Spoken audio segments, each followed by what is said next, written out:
Salut à tous, j'espère que vous allez bien. Alors aujourd'hui, je vous propose de découvrir l'un des modèles de la gamme 18 volts de la marque Makita, la visseuse à choc DTD 156. Vous allez voir une machine assez compacte et aussi assez performante. Mais je vous en dis pas plus, je vous propose de la découvrir dans la séquence qui suit. À tout de suite.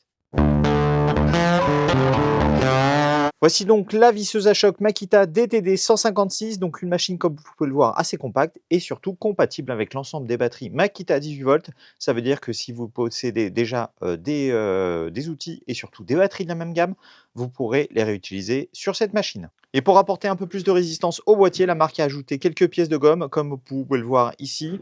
Là on en a aussi sur les deux côtés, ce qui permet quand même d'offrir un minimum de résistance en cas de chute. En ce qui concerne la prise en main, comme vous pouvez le voir, on est sur une machine très compacte, aussi relativement légère puisqu'elle ne pèse que 962 grammes, donc ça c'est le poids de la machine sans la batterie. Donc là j'ai mis une batterie de 5 ampères, donc c'est vrai que c'est un peu lourd pour ce type de machine. Je vous conseille plutôt de partir sur du 3 ou du 4 ampères, ça permettra de l'alléger et surtout de lui apporter un meilleur équilibre. En ce qui concerne la gomme présente sur l'ensemble de la poignée, voilà, elle apporte un bon confort, un bon grip au niveau de la prise en main et surtout les boutons tombent bien sous les doigts, le moteur réagit bien à la gâchette et vous avez aussi le bouton d'inverseur dans le sens qui est accessible, qui est facile d'accès, qui n'est pas du tout raide et vous avez même une petite LED qui s'allume une fois qu'on déclenche la gâchette. Côté porte-embout, on est sur un porte-embout assez classique. Je vous conseille d'utiliser des emboulons, en tout cas avec cette petite encoche, ce qui permet de pouvoir les maintenir en position dans le porte-embout et les tenir durant les phases de vissage.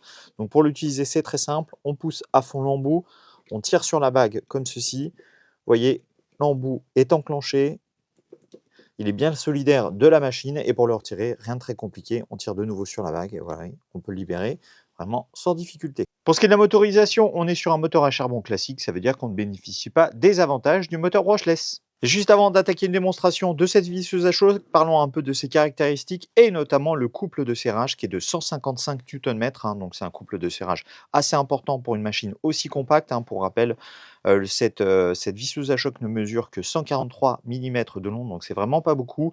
Et pour ce qui est de la vitesse, on est sur du 2500 tours par minute, couplé avec une cadence de frappe de 3000 coups par minute. Voyons maintenant ce que donne cette machine sur une vis assez simple, une vis assez classique puisqu'elle fait 4 mm de diamètre, donc vraiment pas grand chose. Elle est certes un petit peu plus longue que ce qu'on peut trouver et ce qu'on peut utiliser généralement, mais normalement ça ne devrait pas poser de problème à cette machine qui pour rappel fait quand même 155 Nm. Vous voyez, aucune difficulté, c'est rapide, efficace. J'ai dû même retenir un peu la machine vers la fin pour pouvoir avoir un vissage à fleurs. Allez, on monte maintenant un peu en difficulté avec cette fois-ci une vis de 5 mm de diamètre.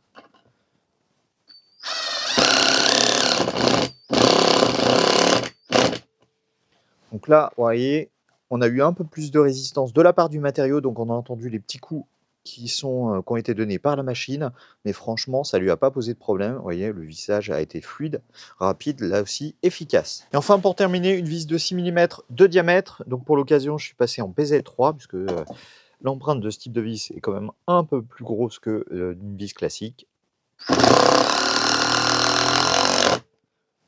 Donc là, vous avez pu voir qu'on avait dès le départ une résistance importante du matériau, mais encore une fois avec les 155 Nm et surtout la cadence de frappe de 3000 coups par minute, vous voyez, on a pu avoir un vissage vraiment très rapide et efficace. Comme je vous le disais en introduction et comme vous avez pu le voir dans la démonstration, on est sur une machine relativement compacte, seulement 143 mm de long, donc ça c'est vraiment pas beaucoup. Alors bien sûr, vous pourrez trouver des visseuses à choc encore plus compactes, notamment celles équipées d'un moteur brushless, mais franchement, 143 mm de long, ça suffit largement et ça pose pas de difficulté, aussi bien pour le transport ou pour l'utiliser dans des espaces assez restreints.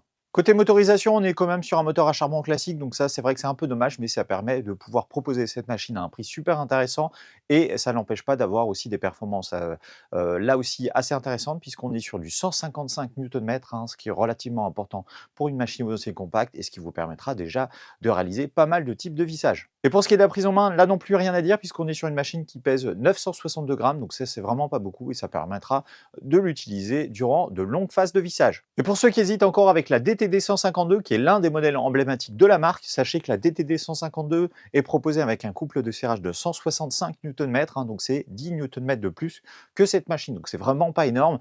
Donc vraiment la différence ne joue pas à grand chose, sachant que dans les deux cas, on est quand même sur un moteur à charbon classique. Donc là non plus, il n'y a pas de grosse différence. Donc finalement, vraiment la différence se situe au niveau du prix, parce que la DTD 152 est proposée aux alentours de 89 €, alors que la DTD 156, donc le modèle que je vous ai présenté dans cette vidéo, est proposé aux alentours de 70 €. Donc c'est un prix super intéressant.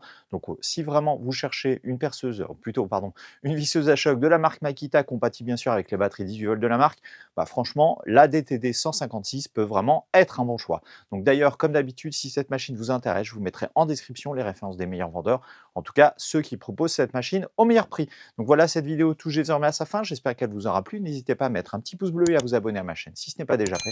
Et dans tous les cas, je vous dis à très bientôt pour une nouvelle vidéo. Salut!